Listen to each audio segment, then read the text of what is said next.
And welcome back to coverage of the Tencent LPL Summer here. It is week 5, day 1, and already as we move halfway through today's games, incredible matches of League of Legends have been played, and we're only just now getting to our third game of the evening. It is Royal up against IG here. My name is Pastry Time. I'm going to be joined by Papa Smithy, and Papa, almost in danger of losing our voices for the first two matches, but what can we expect here from the third game? I just have to point out, if you're approaching these VODs in terms of what teams do I know, what matches look interesting, and you've overlooked the first two games, stop, back up, and check them out, because despite the teams involved, they were outstanding League of Legends. Now we come to see Royal against IG. Royal feeling great. They're coming off their big win against World Elite last week. Invictus Gaming also finally picked up a win, taking down the lowly EPHK. Both teams playing themselves into form. But what are we going to see between the two is the question. Always interesting here. We've got Oriana, Karthus, and Zach banned out there for Royal. And IG have gone with Twisted Fate, Lee Sin, and Twitch as their three banned heroes. At least one more time is actually going to get picked up first here by Royal. And looks like IG going to answer with at least Thresh. They've already selected that champion. They've just got to pick up one more here as well. And I have to say again, Papa, Twitch finally getting the respect it deserves, it feels like, in week 5. Yeah, apart from the first game where we saw Twitch get very low into the nether regions of the picks. Seen the ban twice here. And yeah, if we can see a recreation of the Young Gloria jungle Elise, you have to like the Royal pick right there. Absolutely here. Shen, the next pick there for IG as well to go along with that Thresh. And EDD Shen looked very strong last time we saw it, and yep, it might be the return of the Annie, and you have to say that's almost locked in as a support Annie. I think absolutely that is the Tabe special coming out here. Makako Tabe been playing quite a bit of support Annie actually recently. LPL worked out last time they played it, won that game, so we'll see how it goes here one more time, as Vayne is also the next selection here. Seems like with teams banning out Twitch, the AD carry that people want most after that is Vayne, so not too surprised to see that picked up early here. And looks like Kid could go back to an old favourite here as well. He's got Ezreal selected, and Evelyn, interestingly enough, is also in the mix here for IG. Yeah, Evelyn might be the jungle pick here. We have seen a lot of the flanking Evelyn with Shen ultimate engages coming out in competitive play across the world, so I wouldn't be too surprised to see that. And going back to the Royal picks here, I think the interesting thing about the support Annie, we know that Tabe likes it. It feels like he's confident playing that in any lane. It doesn't need to be like Caitlyn Annie. It doesn't have to be a dominating AD carrying lane. He'll even take it with that Vayne pick. Yeah, and speaking of comfort picks here, Fizz once more selected by Royal. White's, I almost think, just thinking back, he's played Fizz maybe 4 or 5 straight games now at this point if he picks it again. And Shyvana would be very interesting from Royal here, of course. Would leave at least likely in the solo lane. They do lock in Shyvana, so going for the Young Glory special. And White's, oh my goodness, how can you choose between Cassidy and Mundo? Fizz, alright? Let's see what you want, White's. He goes with Fizz. And I think if this was last season, Cassidy would be that default lock-in. He was playing a lot of Cassidy before Cassidy was almost first pick, first ban, as we see him sometimes in NA these days. But Fizz is his pick of choice this season. He seemed to be struggling with that pick when we first started covering, but looked super, super strong last game.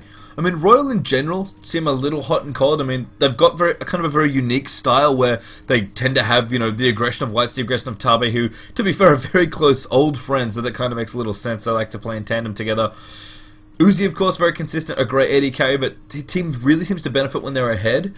Royal kind of had trouble finding their footing, kind of playing aggressively how they like to, but it seems like, after last week, they're in a little bit more form here. Looking good here, playing champions they're comfortable on. I'm very curious to see how Shyvana kind of wraps things together here. In fact, maybe even going to be a lane Shyvana. But the last pick here from IG, something we have not seen in quite a while. Gragas is in the house as the last pick for Invictus Gaming. As we load into game here, it is going to be a lane Shyvana against that Shen. I like the theory there just because, Shen, we always think of him as a split push threat, but not a split push threat until he has items, of course. He needs that Sunfire Cape to be relevant in terms of split pushing. Shyvana from level 1, you have to think back to those Darien days on Moscow 5, now of course Gambit Gaming, where he was just able to push people out of lane and then roam and take other camps and objectives. So I really do like the pick here. Another bit of flavor, and Shyvana being used in that different setting up the top lane. Yeah, and gonna leave Lucky with plenty of jungle pressure there with Elise as well. So jungle Elise for the second time here today in week 5, day 1 of the LPL. Royal gonna move through now. In fact, both teams actually kind of moving through opposite sides of the map here, wanting to invade the blue buff here. Looks like Ward's going to come down here. Thresh, by the way, has about 1,000,000 wards for IG. He has, I believe, 6 green wards plus the Explorer ward that he just put down there as well. So you're going to have no pink ward coverage here. Royal have actually put down a pink ward at the blue buff to clear that out. So they know no one's around here for this one. But Invictus Gaming going to have plenty of ward coverage down as well. Put the 2 wards down there towards the blue buff. Actually moving towards their own now. This could be trouble here. They're actually going to walk through a ward as well. In fact, they should get spotted off now. And Royal now maybe moving into Assassinate from this bush. Yeah, in terms of level 1s, that Tabe AoE stun could be massive. PDD as well. Could. Oh, sorry, he's on the other side. Excuse me. Absolutely, the AoE stun there for Tabe. In fact, we saw Royal aggressively invade when they had Annie last time as well. And IG, they're kind of waiting to see what happens here. I think they know what's going on with their blue buff, but they're a little afraid of going for it. Instead, going to move over to the red buff now instead. This could be bad news here for Evelynn. I mean, maybe she's going to run over for the blue steal. It'll be very interesting to see how the early lanes shake out here as well, because that, of course, can make a big difference in terms of invade presence. But Royal are going to get the blue buff here. Godluck's actually down towards the bottom lane here, helping with this one. In fact, Fizz is going top, so White's is back towards the top lane. Looks like we're going to have 2 mid with Vayne Annie, and Shyvana's going to waddle down the bottom and be all down there by her lonesome. The picks with Royal keep on giving. I mean, that matchup against Renekton just proved trumps for Whites. He smashed a Renekton this Fizz. The Fizz Shen matchup, at least on paper, sounds pretty similar. Yeah, I mean, White seems to have found a new home in the top lane perhaps here. I mean, he's always playing Fizz, you can't take that away from him, so instead he'll just, you know what, happily 1v1 this Shen up here. And I think Shyvana vs Gragas is quite interesting. I think Shyvana, especially in the early levels, is going to be okay there. PDD, very aggressive, actually ignites there onto that Fizz. Whites, that could be in trouble. Level 1, nowhere to get out of that, actually forced to flash out there. So good pressure there from PDD, kind of continuing his streak of aggression here. Illusion, maybe even looking for a dive around here as well. Actually picked up the blue buff that we expected there, so realized the blue was getting taken away. Got red buff on his side and then waddle over to the blue side there on Royal to take that buff away there. At least looking for a gank as well. Lucky trying to do exactly that and fish around for a gank in the mid lane here with the 4 champions.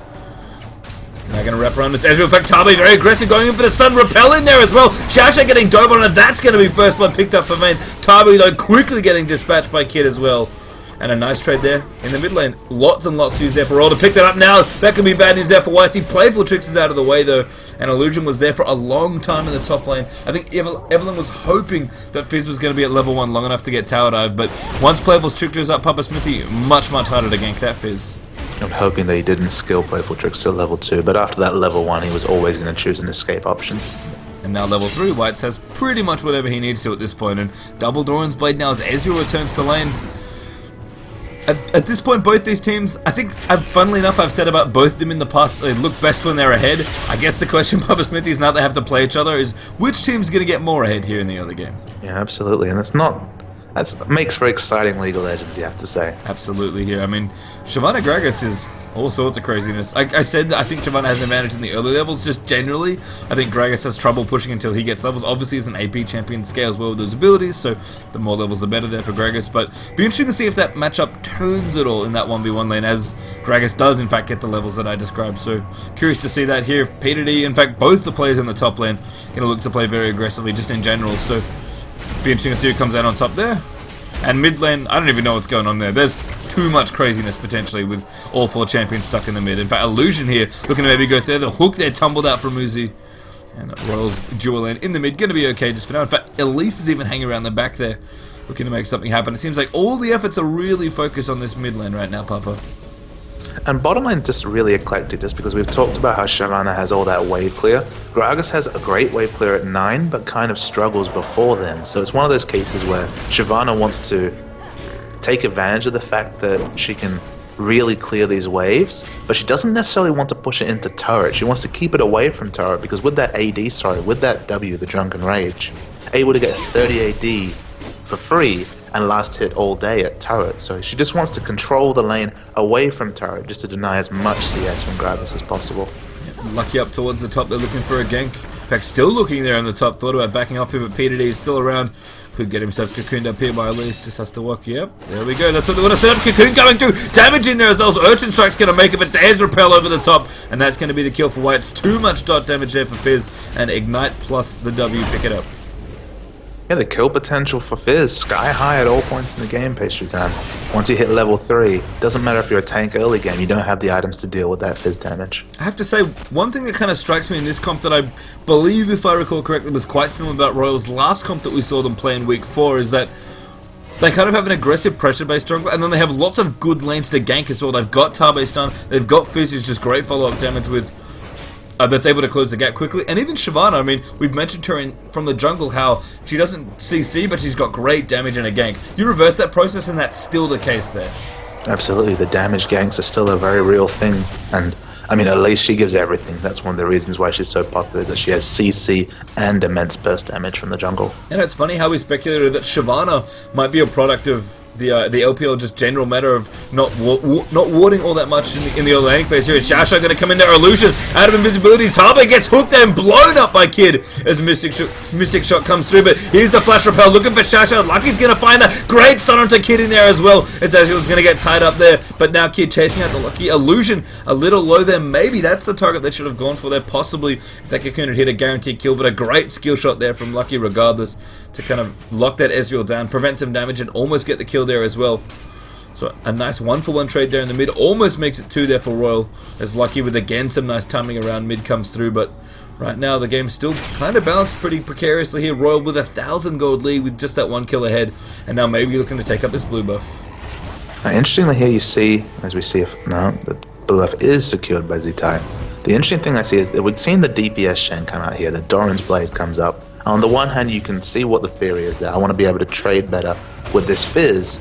But the reason why it worked so well last time against the Aatrox is that you could taunt in aggressively, you reduce physical damage, you win a trade with your bonus damage, and the Aatrox's reduced damage.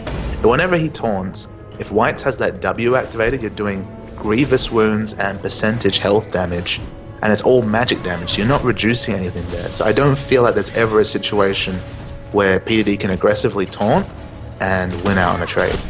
Yeah, I mean, double Doran's there for Fizz. White's going to be happy with his aggressive choices here. I mean, Peter D, he does love to be aggressive. It's cool to see the, the Doran's Shield and the Doran's Blade out once more, but be curious to see if he diverges from this build or maybe goes for the second Doran's and keeps aggressive, keeps going. It went to the Bilgewater stage last time, if you remember. It did. He went into Blade of the Ruin King and then he bought a Trinity Force, and he was a very happy fan indeed. But I mean, White's, I think absolutely the matchup doesn't quite work out the same way here against Fizz. So we'll see here. I'm curious to see if Peter D can kind of give up his habit of, wanting to be the aggressive player, because he is a very, very aggressive top laner. He loves to build DPS items. And IG's resurgence this LPL coincided with him moving away from that Rise comfort zone into some of these more tanky champions. That's when they've looked better. That's when they've played better. And so we'll see if he can once again move out of comfort zones and maybe start building a bit tanky, because he has to be worried about this Fizz trade damage. Royal though winning the race on Bilgewater Cutlasses at least right now. You can see White there on the top, just kind of poking there. Urchin Strike Seastone trying to get a playful trickster there as well. Good taunt attempt there by PDD, but doesn't quite time that one there. Obviously, Blade of the Ruin King on Vayne makes perfect sense. We've got a Tear of the Goddess and Ezreal on the other side, so looking to go towards that blue build. Sorry, but there is another Bilgewater. It is in fact on Shyvana. I'm really curious to see what you think about that choice, Papa. I mean, the lovely thing about Blade of the Ruin King on Shyvana is just because you have that twin bite to be able to instantly apply the Blade of the Ruin King passive there many times with that Q, and of course it resets with auto attacks. It's a very nice damage choice, but of course she wants to get that as almost a snowball item. And I guess the insightful thing is here, it's a product of being a lane Shyvana. You have access to more farm, you can get that Blade of the Ruin King. Tabe, the Agony's Embrace on the top as well. Lucky going in there, stands united on top of the box there for Shen as well. Uzi though, condemns Illusion back. In fact, that moves Shen out of the way. Now Xiaosha gonna go down. That was an incredible condemn from Vayne there, as Lucky taking a little bit too much damage. There's the taunting to flash there. There's a tie in here as well, as Godlike's roamed up here to try and make the difference happen. Tabe though back in there, Dragons are in there as well, as Tabe still just throwing out the spells. So Uzi also chasing it down there as the barrel comes out from Gragas. And a 1-for-1 trade there. Miraculously, no one else dies on either side. And I don't know if that was intentional from Uzi, but that Vayne condemn was so clutch.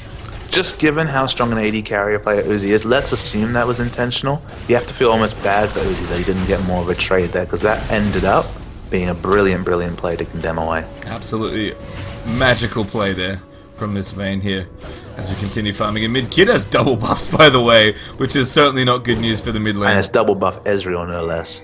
Yeah, I mean, thankfully he doesn't have an Iceborne Gauntlet right now. That would be super, super bad news. But, you know, he's building up towards his Mana Mune. Certainly going to be happy pretty much at any point in the game to have double buffs. And I have to say, interestingly enough, the 3 kills that IG have actually all gone to Kid. He's 3-0 right now. And that blue Ezreal is all about item timings. You know, he's all about hitting that critical mass with the Mana Mune, the Iceborne Gauntlet for control. I mean, snowballing only helps him get there sooner. So it's very interesting to see when Kid does hit those item thresholds, and we do expect him at this point to come out earlier, of course, given that he's got a nice extra bit of gold, and we'll see here. We'll see what happens with Kid here as Uzi's still working up towards that Blade of the Ruin King. Ashen now finished up on Fizz as well, so White's building up towards that Lichbane, which makes perfect sense. Seems like Fizz and Twisted Fate are almost those 2 champions where Lichbane first is not only makes sense, but I think is almost just the right first item at this point. Yeah, and the instant applying on the Urchin Strike there just makes so much sense. If you can have burst with the Lichbane, it's almost always a favourable choice. So Fizz are looking good. Shyvana still with that build order cut. There's no Doran shield, interestingly enough. Plus a null magic mantle there, so possibly some Merc treads, maybe a Hex Drinker in the future for Shyvana. I'm very curious to see how deep Godlike goes with the damage items, by the way, because generally he's going to have to be tanky, going to have to be the front line, but obviously with the benefit of lane farm here as Shyvana, you can afford to build a damage item, as you mentioned before. Curious to see if Blade of the Ruin King's just the end of it there and that's all she really wants, or if Godlike's going to go a little bit deeper, maybe go PDD style and get an extra damage item. We always have that question when we see the lane Jarvan, right? We always wonder, how far is he going to go in terms of damage? But it makes a bit more sense just because Jarvan double dips on a lot of his spells, and so does Shyvana on her Q. But by that I mean is he has that damage wombo combo initiation potential, right? He has that CC. Hook on Uzi, that's a good one. I want to catch the box coming through as well, but a great condemn. Plus Chum the Waters there, and Xiao Xiao. Right place, wrong time to make a play, I guess there. Vayne easily able to flash out there, and unfortunately that's going to cost them their Thresh. Absolutely, and that might even turn into Dragon here, but they have taken some poke damage, they have used a lot of ultimates. Look like they're trying to back off here. Yeah, it's going to back off towards the mid lane, try and see if they can maybe do some extra damage to this turret, but IG in place to defend here, and right now Royal, yep, they're going to back away here, not able to continue the push, unfortunately. And importantly here, I mean, Kid still hasn't been able to shop, he's still sitting on those 3 kills, he hasn't even got his Mana Mune yet. And the longer they can keep him lane, the more they have an advantage in terms of pushing, in terms of sieging, in terms of trading. Unspent gold, as we like to harp on, it doesn't contribute anything to a fight. Yeah, but Kid has just gone back here. Uzi staying in the mid to push things out. There's Mana Mune completed up here. And there's most of the bits of Ashen coming out as well, so items definitely coming out for Ezreal now. PDD, they're good torn away from that Trickster damage. But, you know, White's having fun here. Actually beating PDD on CS. In fact, probably take a quick look at the CS here and see Vayne slightly ahead of Ezreal there. In that matchup, Gragas doing nicely up against, I guess, Shyvana in this case. They're very close in CS as well, so no real advantage on that front in terms of damage there. It's actually a very slight gold lead to Royal. Still only 1,000 gold ahead despite a 2-kill lead. And no turrets down, which is always a fairly significant thing to say at the 14-minute mark. Of course, the first dragon was taken down, I believe, or maybe it hasn't. I'm actually forgetting at this point. I think they went for it and couldn't finish it, if I recall correctly. Oh, so there wasn't an earlier one? Yeah, so no global objectives whatsoever. Absolutely nothing. Just those few kills there for about a cool 1,000 gold there for Royal, and you kind of said it. You know, it's 14.5 minutes, so we don't have any turrets down. I honestly think that's a product of exactly what you can see on your screen right now. 4 people mid, I think, is at this point, at least on 3.9. Who knows what will happen when 3.10 hits and we change things up? But really, that mid turret, we've mentioned it, it's the most important turret to keep up. It's the one that everybody loves to push down quickly. I think having this much presence in the map early on just slows the game down to a point where, you know, towers are going to stay up for a little longer. Some of the item thresholds just haven't been hit. Oh, as I say that, the Bilgewater turns into a Blade of the Ruin King. Big power jump for Vayne. Shyvana actually not rushing that one either, has a Giant's Belt now, so Godlike moving into slightly more tankier items, but you're absolutely right, Vayne absolutely now has the item she really loves to have here. It only goes up here, from Vayne, and, you know, Ezreal, for all his mobility, for all his great trading ability, he's really not going to want to 1v1 that Vayne with that Blade of the Ruin King here, and maybe that's what Royal need to make something happen, make any objective happen here. As you said, no global objectives so far have been taken out. But I mean, both teams pretty passive here. Royal have done a good chunk of damage to the mid turret there, so IG, I think, aware of that, trying to defend it, but we'll see. I mean, something kind of has to give at some point here. We've had a few kills here and there, some skirmishes here and there, a couple of ganks coming through, but nothing major yet. And you know, it's always a worry in mid games when the game's kind of going slowly, because you know that one big fight breaks out at one point, and when that happens, it can really just steamroll a team far ahead, and it's kind of awkward at one point to just kind of put everything almost just on one moment in a fight. In fact, Royal here going to try and force the first objective. They want this dragon. Is completed here, Page Time. Good kick down there. So Illusion looking for the 80s to press. Lucky quite low there. Actually forced the repeller, but he can't quite do it with the tie. Blows him up there as Uzi's after Shasha. Peter either look for the taunt. Finds it onto Whites there as Tabe's forced away. He gets one kill there onto Annie Whites. Bleeding there as well. Shyvana gets a double kill there in the back. Uzi chasing them down as well. It's actually a 350 trade there overall. Shasha very low. And Zatai has quite a bit of health left as well. I don't know how Godlike managed to get the kill. I guess Whites just went all in for the damage and Godlike played cleanup. But a double kill there on Shyvana, quite surprising. Uzi alive there as well, able to deal damage to everybody that peeled to try and pick off Vayne. And again, another kind of stalemate here. IG and Royal, another very even team fight. In fact, only 3 for 3 to trade here. Maybe a tower's going to go down. Gragas is actually defending towards the bottom, so that one's not going to be the case. Vayne's in the middle trying to push that mid tower out. Maybe we'll see a tower fall finally, and it would be a crucial one as well if it was the mid tower. But at this point, still a very close game here between these two teams. Less than 1,000 gold now between them. The shops are coming in thick and fast for Royal, and they all represent in really big power jumps. We talked about Bilgewater into Blade the Ruined King. The dragon fight distracted from the Sheen being turned into Lichbane. Now Blade the Ruined King on Shyvana as well. The damage is really here, and there isn't quite the answering items on the IG side. Gragas has gone for that very necessary Athene's Unholy Grail for the mana regen and ability to sustain in fights. Shen has the Sunfire Cape, so he is a bit of a split push threat here, but no big damage items to counter the really big pickups on the Royal side. And it kind of reads in, you know, Royal's persistence on this dragon. In fact, Peter is out of position with no ultimate towards this dragon, and with the items Royal just completed, the first objective finally goes over to somebody as Royal jump back up about 1,000 gold ahead here in this one. Gonna look towards the mid tower as well. I mean, PDD gonna do some work here and try and push off his Whites here. We're gonna try and pick up this Ezreal, Wants a kill.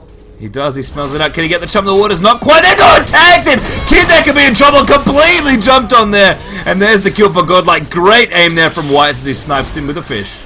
If you looked there, the terrain actually trolled that arcane ship. He didn't open up the space he thought he would, and got caught in that Fizz ultimate as a result. Chum the waters there. Powerful spell when it hits. Not often that you see Fizz get someone like Ezreal, but a great aim there from Whites, as I mentioned here. PDD now potentially getting chased down as well. Actually, Tabe looks for the burst, and huge damage there for Royal as Repel comes out for Elise there to dodge some of that tower aggro.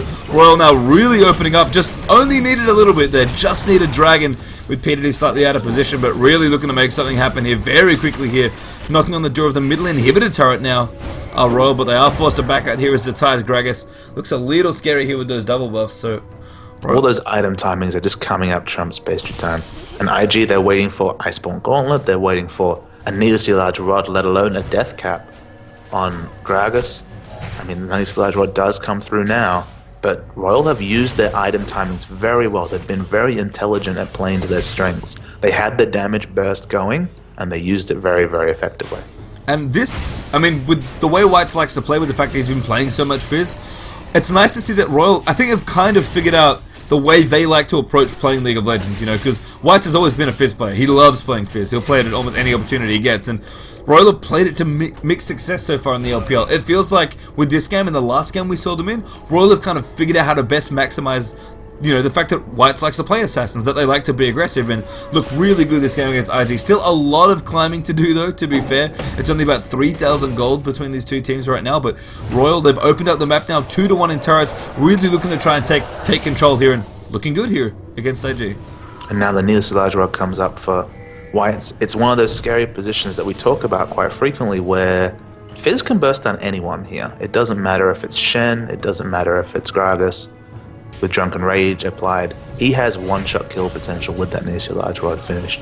Everyone forgets the 1 AP ratio on that fish is just sky high. So he's getting into these positions consistently where he can be a damaged frontliner. He's deleting people off the map, and that is a very, very strong thing from an AP champion. 5 members of IG rotating towards the top, by the way. They really want to kill this Fizz, apparently. I mean, Tabe's coming back there from base here, just rotating back up towards the top. Royal kind of just feeling out the map here. I think the extra around Baron, thinking maybe IG were trying to sneak that one away, but lucky here with an Oracle's going to clear out vision around this area. Royal, with the comp they have, can really benefit from picking people up, but Whites now could be in trouble. Chum the Waters throwing to Illusion, going to blow him up there as Godlike's around the side as well. And exactly what you were saying there, Papa. It looks like the fight will continue though. Uzi trying to make Xiao turn him into some sort of pulp. Peter D here backing up towards his turret. Royal still chasing in there. A good play from Xiao. Going to keep Shyvana out of the way. And again, one more kill there. Illusion just tried to go in the team, not quite there, and then getting caught up by that Fizz with Shyvana back up. Outer turret's going to fall here in the top lane. Invictus Gaming losing objectives slowly but surely. And merely that Fizz damage, absolutely terrifying there for Illusion. It just feels, like Fizz is performing what we always associate with OMG. He's getting picks, and they're taking objectives from it. Absolutely, and it's funny, the one team that maybe didn't look like they're playing like OMG today is in fact OMG, but certainly Royal here looking like they're channeling the team that they're just trailing here. No, sorry, that's probably meant to, excuse me, not just trailing here, but certainly Royal would like to get themselves a good team to emulate, Pastry Time. Absolutely, especially here in the LPL where, of course, OMG have had still amazing success despite their first result here on day 1 here of week 5. IG, though, as we've said, certainly not out of it at all. There's a reasonable gold difference, but 22 minutes in, 3,500 gold or so is not too bad. It's really just a matter of IG getting the items they need. You mentioned item thresholds before, Papa Smithy. Royal clearly understand what's going on in terms of their item timings. As soon as they hit 3 key items, they were immediately on that dragon twice. Didn't work the first time when they tried to force the fight, went for it again, PDD up the top when they were a little out of position, and they were able to really just get a nice lead here and try and clear out portions of the map.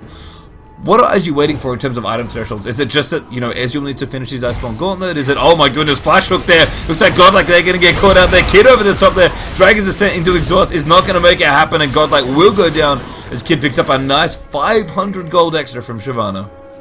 I think the one item is actually what Illusion here has been necessitated to pick up. It is the Aegis and hence the Bulwark, just because deceptive amount of magic damage coming out from Royal. Of course, that burnout burns for that consistent magic damage that does scale with the AD. Elise hasn't picked up any penetration or AP items, but of course there's a lot of missing health damage, a lot of base magic damage. And Fizz, well, Fizz blows people up. So it is the Aegis and hence the Bulwark that is probably the biggest power jump there. The Gauntlet's completed. We always say that Gauntlet Mana Moon, especially when that Mirror Mana, it gives you that no-shop boost in power. Kid's looking good as well. Yeah, I mean, also, Zatai's hit Rabadons as well, so Gragas all of a sudden kind of went from, yeah, I can spam a lot of abilities to now I'm actually a threat. And Gragas' ultimate also a very high AP ratio as well. So it is the 1 AP. It's the battle of the 1 AP burst spells. I mean, that's not a joke. Can very much make a difference in fights in terms of burst power. There's a lot for both teams now, and I think IG definitely feeling it a little more now that they've hit a couple of key item timings here. And at this point, a lot point, of map movement towards this fish, Pastry Time. They really want to kill this Fizz if they can. I mean, he's a tricky one to kill. It's not called Playable Trickster for nothing there. He's on his Chum the Waters onto Illusion. Buying time for the rest of his team, excuse me. But a lantern out there for Xiao is going to get everybody out to safety. Looks like Reese. The Gragas ultimate was used there, Pastry Time, not available here. Old use for Fizz there as well. Royal going to force Dragon one more time. They pick it up there as True Shot Roach comes in to try and seal it off. They've got to be careful. Xiao with the box there. Maybe force a flash, but Sanji now it's going to run it in. They're going to fight each Xiao though. Obliterated before their ultimate can come through. Now Tabe aggressively flashing with that Tibbers, trying to get the stun down here as Kid's now getting chased down. The Randuin's there as the taunt comes through for PDD. But they really want to chase down this Ezreal. There's the flash forced out. And Shyvana Dragon's Descent's in. And a 1-0 trade there as Xiao goes down. Royal, they're looking to keep going in here. The Cocoon very wide there as Repel comes through. They're dodging that taunt. Uzi, they're going to continue to chase it down. Kid trying to slow everybody down. The Kid Dem not quite hitting him into the wall. The angle not right there for Vayne, unfortunately, by just a sliver. Cast missed completely there, Pastry Time. He hasn't had that available for either fight there, Zatai. Using that cooldown a little bit too liberally. Yeah. Gives them some hope still. Back to the old original school of Gragas, whereas just do it all the time. Doesn't quite have the same super low cooldown as it used to. He's got blue buff. He can certainly be liberal with it, but thinks that I like to aim a little better there. His ultimate is almost off cooldown here, so he might try a sneaky assassinate attempt. White's going in. Looks like he's actually at his blue buff right now, clearing that one out. You have to think when he's done that, he may be going to try and sneak something up the top. I mean, P2D, he's got to be scared. He's pushing up towards the top lane. There's a chance that Fizz comes in and tries to kill him as Godlike takes the bottom turret out. Jasha now in trouble. Flares Uzi back, but the damage still in there. Final hour activated as well. The Blade of the Rune King already used there, and nowhere for Thresh to go there. Beautiful mechanics as well. Uzi condemns there, lets the last auto attack fly, and Silver Bolts procs. That was smooth play there from Uzi, and it really is the little things that makes him just such a great AD player to watch. And Jaja just picks up his boots now. He didn't have boots when he was caught around Dragon. He didn't have boots when he was trying to do aggressive boarding there. Caught twice in just about a minute and a half. So going to be happy to have slightly more movement speed there as well. I think maybe wishes he had them a little bit earlier, but has his sights on. In fact, both supports in this game, despite, you know, a reasonable amount of gold being traded back and forth, especially with all the global gold that Royal have gotten with those 4 turrets being taken out, and 2 dragons now, I believe, as well. Annie is very, very poor in this game. In fact, Tabe, I guess maybe that's why he has an Oracles now as well. Importantly, just about 1 creep away from 11, that's when the buffs to that Tibbers really start to show. The base health on it goes up about 1,000 per level, up to 2,000. It has that really strong Sunfire burning aura. It's perfect for tanking turrets, perfect for being used on neutrals. I mean, the buffs actually really are a buff to support Annie, let alone AP Annie. Absolutely. I mean, Tibbers, you know, before was just kind of that annoying guy that stunned you and did a good amount of burst. As support, you kind of think, well, you're not really doing damage. Yeah, the stun's annoying, but, you know, if that doesn't hit me, so what? No, the bear is absolutely a force to be reckoned with when he's out. And if you're ignoring the bear, trying to check off all the other threats, because, of course, you know, it's support only. You kind of want to ignore it, right? Then Tibbers will do plenty of damage in a longer team fight.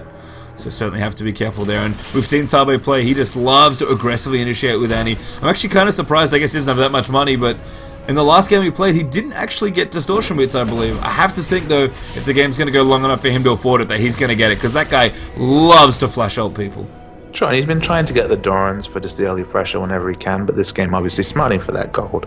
He only just has the boots up, but from level 11 onwards, he does have that aggressive flash potential, so distortion boots a lot of gold income to spend for a support Annie. It is true, and really Ruby's side probably going to want to be finished up here, just to make sure all that warding can come out here. You can see Shasha's finished his up, got an Oracles of his own as well, just clearing out some wards here. But Royal, I mean, they're on the attack here. They've got 4 towers to 1, with P2D still finally down the bottom. Thankfully, this time he's got his ultimate. He's going to be able to hold some of the waves that are coming through there. But IG at this point, I mean, it's funny, the gold difference isn't that massive, right? With 6k, here's Kid actually going to get Tibbers up as well. Standard Data going to come through. There's Jasha coming in with the box there activated as he hooks himself in there, but Godlike's going in there, the burnout coming through as well. And Kid actually got blown up there in that team fight. And IG really cannot afford to defend this tier 2 at this point. Once again, the assassins from Royal, all that aggressive pick potential, really making its presence felt there. It just feels like Fizz is doing Gragas' job better. We always talked about the Reginald ult people away from a turret, take objective. In this case, it's been instant kill someone with that shark, take an objective. And they might even sneak Baron here, although surely IG are well on top of this. IG seem to know what's going on here. The damage actually pretty reasonable here, though. Uzi's got triple damage items up. Yeah, Tabe playing defense. He'll happily die here. He stuns up Jasha, but there's the Baron going down. White now gonna blow up Illusion there as Fizz goes in. That's a kill there as Vayne picks up Thresh in there as well. Uzi has so much damage items. And Playful Tricks at Urchin Strike. Goodbye, Illusion. And the Evelyn goes down there, and a very, very nicely timed Baron there for Royal. Knew they had the damage with the fact that Uzi had his damage items all up there, and Tabe with some great defense there as well. Happy to run interference while Royal pick up Baron, and that's a big chunk of their objective control. Kid once more gets tagged by Chum the Waters and just completely dumped on there as Lucky goes in there as well. And now a great zone is there dodging the Gragas damage as well. That's actually a flash out from Zatai. Now White once again coming through there as the damage comes in. And Uzi plays clean up. Real play pastry time from this Fizz here. I mean, White's last season, before it was in vogue, forced those Kassadin bans out. How far are we away from the Fizz bans? I think after this game and the last one they played, cannot be too far away here as Royal take out the mid inhibitor turret and the inhibitor itself there. Just so much control right now. And honestly, for a game that was reasonably close in gold, Royal have jumped themselves ahead as P2D here is in a lot of trouble. They're actually taunt out of the way, but Repel going to come in there as well. Red buff Vayne not even close to getting away from that one. And why is this controlling games and then controlling games from the top lane pastry time? He's putting himself up against those tanks. The tanks have no answer for the early Fizz damage, and he's just snowballing the games with just such on-point ultimates. It's hard to hit those sharks. You can try it yourself in your games, viewers. It is very hard to hit that line skill shot there. just because it has the weird targeting mechanics about it. But he's making it look easy, and he's making it look easy on an Ezreal. Yes, absolutely, very impressive aiming skills there. And I mean, I think for me, looking back at that last ult, the most incredible thing is how little White's hesitated. He had about less than half a second of hesitation and just threw it out. He absolutely knew what he needed to do there. And Kid, that's twice now he's been tagged by Chum of the Waters. That should never ever happen as Ezreal as far as that champion's concerned. And White's just looking so strong here on this Fizz. I think I agree, Papa, we may be seeing Fizz bans shortly here against Royal, but and as I said as well, 10,000 gold the lead now they've carved out themselves. In fact, more than that now as they're creeping up more and more gold here. Banshee's Veil finished up now on Uzi as well.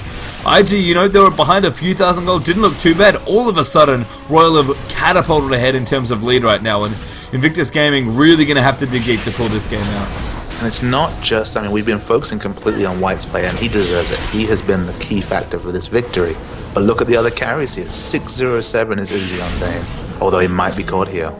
Uzi does not want to get caught if he can help it. He's worth quite a bit of gold. The Banshee's coming in. Shouts are going to take some damage. He flashes, gets one kill. Can he make it happen? No, he can't, unfortunately. Not enough lifesteal there.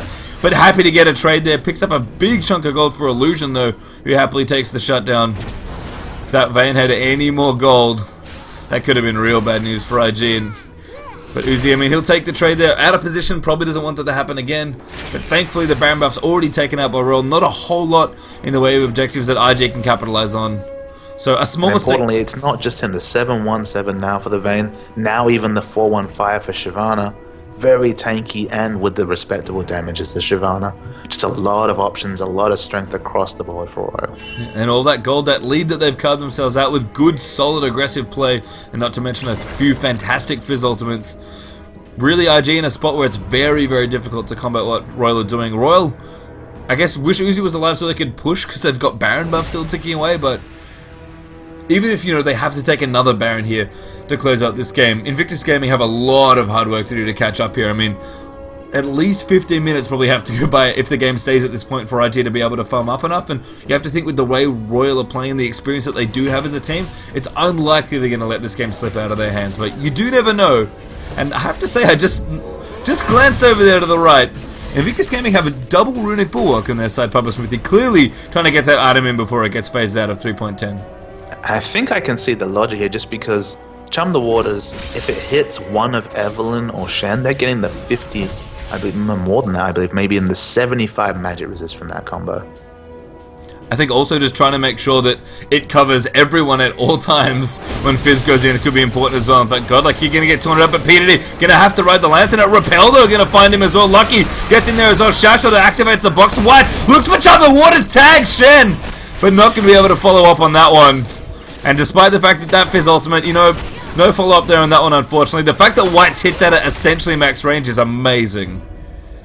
Yeah, the damage went in there. But of course, Shen very tanky at this point with that Runic Bulwark. And you're right, it does, the Runic Bulwark will now spread across all members, and if they can, you know, body block here and ensure that Chum the Waters only hits one, just so much magic. So we look right in here, they're showing Shen 151 magic resist standing next to Evelyn, just with the one magic resist item really completed. Yeah, and there's still plenty of items to come up here for IG as well. I mean, we've mentioned how far behind they are in gold this game.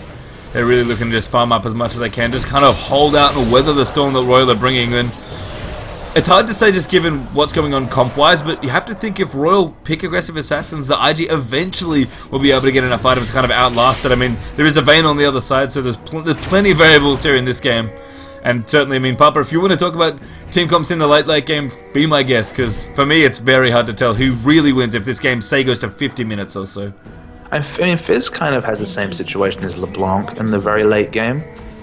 People always say LeBlanc falls off in late game, and I tend to agree there. In the late game she falls off, but in the late game, if she's ever in a position to just one-shot anyone, whether it's a squishy Ezreal or a super tanky Shen, then you become relevant again. And I feel like White's here is getting closer and closer with these item thresholds here to be able to one-shot anyone on the IG side. Yeah, he's got his Zonies, he's got his Lichman, he's got his Void Staff. He's had it for a while, actually, building up towards his Abyssal now as well, which is a nice bit of reduction. And he's always going to be in melee range if he wants to kill. Looks like middle inhibitor going to fall once more here for IG. They're going to have to wither the storm of super minions down the mid lane one more time here. Big minion waves in top and bottom as well, but they're going in here. The Chum of the Waters actually whiffs this time around. But the shot going to create a little area they don't really want to walk through. Illusion Gonna get jumped on and take a little bit of damage. In fact, they want Whitey. Zonage is through everything though as the hook comes in, but P finds the taunt at the right time. Godlike in the back though with Shyvana trying to make stuff happen. So tanky as Tabe is actually stunning up the tie there as well. Now the San Gennaro will come in there. Uzi chasing him down though, and Shasha completely caught behind his own turret on the wrong side. Uzi there trying to go in still there. Lucky misses Cocoon there as P finally goes down there to all that Vayne damage. And another beautifully played fight there. Shasha very much in trouble there as well, as he had nowhere to run there from that repel there crew as well. Lucky forced to flash out there as Tabe's coming in as well. Uzi with the damage and doing a lot of damage to Evelyn. In fact, shakes off a bit of missing shot there with the Banshee Fells. Kid now coming in there. Uzi there will get popped. The double kill for Gragas comes out as Illusion picks up the last one there. Tabe somehow still alive, crawling all the way back towards the enemy blue buff. And Invictus Gaming, they do defend their bottom inhibitor turret there. A small victory, still 10,000 gold in the hole for IG, but not giving up yet, it seems like. No, and it's good that they won that fight. You know, there's no real objective they can pick up here. It looks like Kid might be looking to a Baron here. I think maybe a bit opportunistic for the two-man Baron here, although Evelyn is trying to close the arena. Evelyn's a very speedy champion, but you can see Fizz here. I think Fizz has some answers to the questions that IG might be asking with this Baron attempt. Could be. I mean, he's back up now, and he's going to sniff it out. Tabe absolutely knows what's going on here. So vision is there. Evelyn's through as well. Fizz running through. I mean, IG, it's a little bit of a desperate round. They kind of have to take it off the map. Illusion's here as well now with the smite, but here comes Fizz. This cannot be good news for IG. Tabe going in with the stun. White's there. Deletes the tie there. Now Illusion going to be the next target here as well. The damage coming through there. The Lantern coming in. But Illusion just able to run away instead. The shield doing enough there. But I mean, damage done there for Royal. They're able to get not only the kill, but get IG off the Baron that they desperately want to take off this map. And at this point, the Fizz ultimate actually has a dramatically shorter cooldown than Gragas after the chain nerfs on that Gragas ultimate cooldown. So, deleting people with that ult every time it's up, I think Royal's going to get pretty much an uncontested Baron here, and then push in for the victory. And all that damage coming in. Lots and lots of damage actually in terms of Baron here. I mean, Uzi himself here is going to do so much damage to Baron. And I have to say, interestingly enough, Uzi's gone for double defensive items. This is something that I think people have probably thought about, but don't see it too often here. But I think a champion like Vayne in the hands of someone like Uzi makes quite a bit of sense to have both Banshees and QSS, because you kind of get enough damage out of your Last Wisp of Phantom Dancer, Blade of the Ruin King. And of course, as you said about Ezreal, Papa Smithy, you know, 80 carries, if you can do 1,000,000 damage, you know, while free hitting people, great. But really the trick is doing damage is stay alive for as long as possible. But this Royal comp is a long way away from the 2 damage comp we saw Positive Energy win with a few match days ago. You could argue there are 5 damage threats coming out from Royal here, even Tabe doing respectable damage with that Tibbers burn. So you can definitely afford to go for an extra defensive item if you know the damage is going to be picked up, the slack is going to be picked up by your teammates. That's true. I mean, Uzi in general kind of left to his own devices for the most part in this comp as well. Zatai here backing off. Has a Void Staff now, so Gragas damage definitely piling on. Need to see Large Rod as well finished up. I mean, IG have kind of dragged this game out to a point where they're reasonably comfortable with. They've got a lot of good items here. So really they just need a good fight there as Whites will dodge that hook there coming out from Thresh. That death sentence there with Playful Trickster. Bottom inhibitor falling now as well. Royal still have Baron, remember, and now they're going to rotate up towards the top lane here. I mean, Invictus Gaming running out of space to run to pretty much here. Really stuck in their base. I mean, at this point, really, the only place they can retreat to is their fountain, and if they do that, the chance of winning this game become, oh my goodness, that's awkward. PDD hit by Cocoon, a pause happens, but only for a moment here. Looks like Royal going to look to move in now. Again, True Chop Raj coming through, dodge there by Whites. As Playful Trickster comes out, another ability that's on a very short cooldown at this time as well. Just waiting for the chum the waters, based in time. All he needs is to chum somebody up. You know he wants to jump Kid. Good wave clear here for Gragas as well. I mean, Royal probably just going to wait here. Illusion looking to maybe move some of the super minions out, but mid's pushing in, bottom's pushing in. There's just so many minions here. Royal know they just need to bide their time. If IG ever make a mistake, they can just jump in with their assassins and capitalize, and eventually they'll be in a spot where they can move under this tower and dive. So Invictus Gaming, big amount of pressure here being put up by Royal. I mean, they've probably got one last team fight in them at this point here. It's do or die right now. IG going to look to go for it. White's actually dodging it up there. Shasha going to play him back in, but Tabe actually picked up the turret there. There's Tom, the water's coming out. Shasha almost gets himself knocked up by a shark, but he flashes out of the way. The inhibitor, though, going to get worked on here. Royal get what they want. Gragas splits everybody up there, but White's there dodging it up. He's trying to go on. The Zonya's coming through as well. Shasha getting chased down. He gets dumped on there as the stuns come through there. There's a kill for Godlike as well as he chases out Shen. and just too much damage here. Uzi again putting it under Kid. There's no way for Ezreal to 1v1 that Vayne. And Royal, it took a lot there. They kind of threw everything at them multiple times. Game took a little longer than they might have liked to finish up, but finishes nonetheless in their favor. A dominating performance by the end of it with a very creative, very Royal-esque comp, I think, at the end of it. And Uzi and White's looking good here. In fact, all of Royal playing great together. A well-deserved win up against Invictus Gaming. And 13 games in, if you look at the Team Royal and try and work out how to counter them, you can tell that when they're in their comfort zone, and we saw that very early in the LPL, in the matches we weren't able to cover in that first week, where they had that Caitlyn pick on Uzi, they would rotate and pick up the early 3 turrets and finish the game. They were just masters of the siege comp. And so the Caitlyn started to be banned out, and Royal, they tried different things. I mean, the first Royal match we saw was the quadruple assassin comp there, and that was just a bit too much. They tried to throw some things across. They didn't work. But now you have to say that with this Fizz pick and the potential to rotate Fizz into different lanes, we're starting to see Royal pick up steam again. And whenever they pick up steam, they can beat anyone on their day. They took the victory out here very, very convincingly, and you have to think the Fizz bans need to start coming out, or the Annie bans need to start coming out, or something to counter this wave of momentum they're starting to drum up here. Couldn't agree more, and be very curious as we move through here in week 5 what exactly does happen. Of course, if you've missed any of the matches, feel free to catch up at youtube.com/LOL Champ Series. You can find all the VODs we've been doing here for the Tencent LPL Summer. One more game left here. We'll be back with continued coverage as we continue week 5, day 1 of Tencent LPL.